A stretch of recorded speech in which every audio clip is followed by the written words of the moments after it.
All right, hello everyone. This is Alan from MysteryMTG.com. A beautiful, hot, sunny day here in South Korea. You are going to hear both the aircon and navigation as we talk about Disney Lorcana and where it's at in the market, what people are feeling. You know, I know there's a little bit of frustration still with some of the supply issues that people are facing, but I'm making this video, and this isn't going to be a long video. I'm making this video to say that Disney Lorcana is doing everything right. Okay, I don't know what to entitle this video, but when the game company, contrary to a company like Bandai, which had supply issues, never addressed them, and then kind of just said, piss off if you were annoyed about it.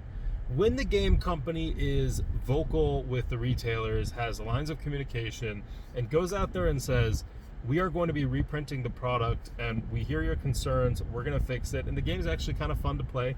I'll get into that later, but just the supply-demand issue is front and vocal right now among all of the people who are trying to get into Disney Lorcana.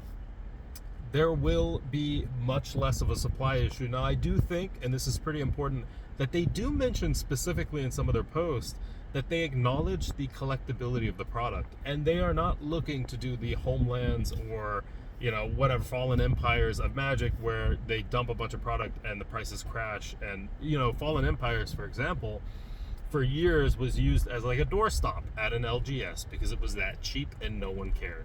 No one would steal the packs. No one really cared. The most expensive card in the set was like maybe 50 cents, and that's what that was.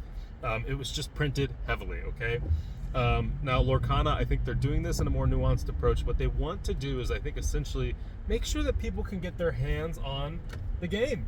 You don't want a huge part of the game to not get any of it, because then they can't play. So if a lot of what you're saying for the game is surrounding organized play and retailers, etc., well, you have to have the supply, because retailers can't. I don't know. Is someone hot? Okay, it's someone else. Never mind.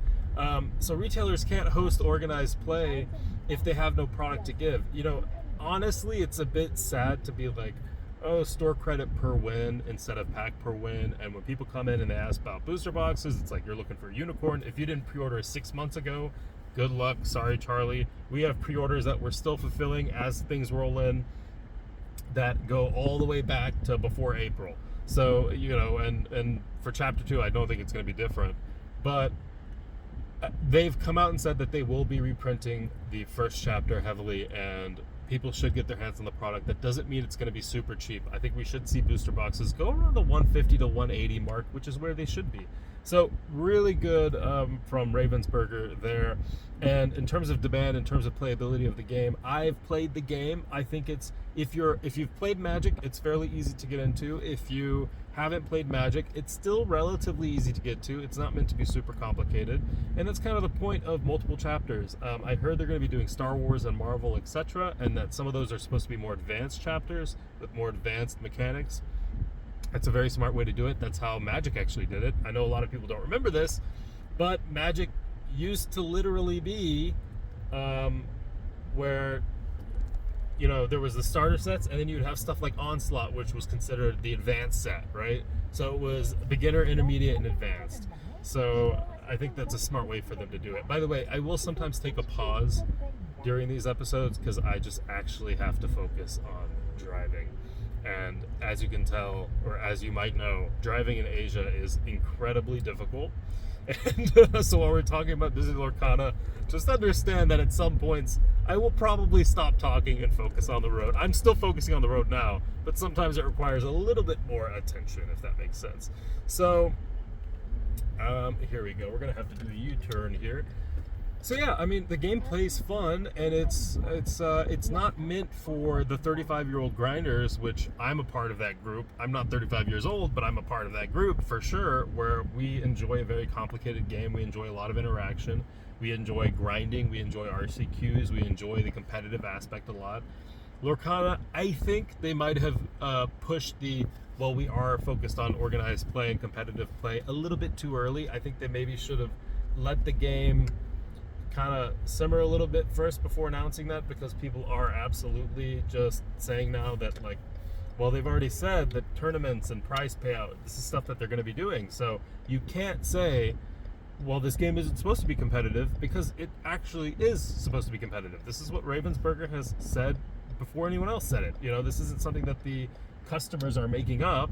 It's something that the game company has gone out there and stated. So it is a interesting sort of issue, just because they have tied their hands and now they will have to support a lot of organized play, and some of that is going to be high stakes, high dollar amounts, and older people are generally going to go into those type of tournaments. So getting the supply and demand out of the way, getting the organized play out of the way, and whether or not it's a fun game, it is a fun game. It does what it needs to do, and it's an entry into stuff like Magic the Gathering. The final note I want to make is this. It is very easy for me to tell when a game will be good based off of the game company. I put it on a scale of from Bandai to Wizards of the Coast. Bandai is a joke. Bandai's always been a joke. I'm sorry if you like Bandai. I know you like them, and you probably agree with me. I know a lot of people who love Bandai games who still agree with me. Bandai is an absolute joke of a game company in terms of their TCGs, and they've done some really shady stuff with content creators and IP and stuff like that too. Nintendo has as well, so can't blame them too much there. But what I want to get to is when we judge a game company by its success, you have a game company like Bandai, which had really successful TCGs like One Piece, Digimon, Dragon Ball Z, etc., and then they ruined it because they didn't really support the TCGs, and the supply issues were never really addressed. And basically, there was a lot of demand, and then there wasn't demand because no one could get the product, and Bandai wouldn't say anything, and then finally the game would die after like a year or 2 years because people would just not be able to participate in organized play, and the prices were way too high for it. So that's the worst case scenario. Best case scenario, you have Wizards of the Coast. Wizards of the Coast, one of the best companies to work with as a retailer. You can say what you want to say about them. They have their issues too, but in terms of game companies, no one even comes close. Flesh and Blood, not even close. No other TCG has a game company behind it like Wizards of the Coast. You get promos every single season. They help support you. RCQs. It's a very clear. You have a rep that you talk to. Dude, no one's even close. No one is even close. So that is the premiere. Ravensburger had issues in the beginning with communication. I will say that much. But in recent times, I've actually been able to talk to the CEO. I've been able to talk to the global marketing manager, and I'm just a lowly store owner. I'm not no one special, I think people go out of the way typically to not talk to the store owners. So, it's cool that they actually were willing to do that. So that's a really good positive indicator, and I am super excited for the game, knowing that they're willing to talk to some of the store owners and that they're willing to reaffirm their dedication to the retailers to organized play. What else can you ask for? So if you're going to ask me, are you optimistic about Disney's future, Lorcana's future specifically? Yes, I'm very optimistic. And the fact that they're putting them in the Disney parks and stuff, where there are naturally a bunch of people coming, naturally a bunch of people buying stuff, and kids who are going to be in their hotel rooms playing Lorcana and then coming back home and saying, I still want to play some Lorcana. Is there a game store near me that hosts it? You have a natural breeding grounds for future TCG players. I think we all have to say thank you to Disney for doing that, because this is the future generation of Magic players. The idea that Magic players right now are saying, well, Lorcana is competing with Magic. No, it's not. You have to be an absolute idiot to draw that conclusion. It's like saying, well, someone bought a Toyota, so they're never going to buy a Porsche. No, they buy a Toyota as like the entry, and then they get a Porsche if they have a bunch of money and they become advanced. So it's a bit of a weird analogy, but just getting into Lorcana is easier for kids, and then they can get into Magic, which is a little bit more complicated.